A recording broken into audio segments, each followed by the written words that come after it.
क्या है जी?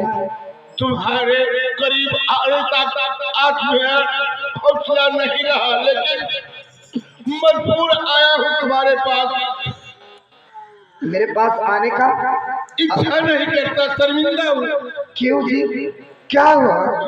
क्या कहूँ मालती, जो तुम कह देती हो वो सच होकर रहता है।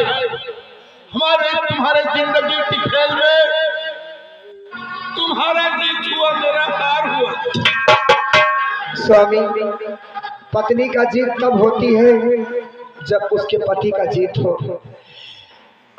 मैं भला आपसे कैसे जीत सकती हूँ? नहीं मालती, तुम्हारा जीत हुआ, मेरा हार हुआ। लेकिन आप कहना क्या चाहते हैं?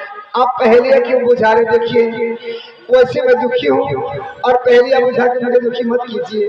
देखो, जिस बेटे को हम लोग महारानी के गोद में दे दिए थे और कह रहे थे तुम्हारा बेटा राजा बनेगा, तुम्हारे बेटे का ये राज होगा,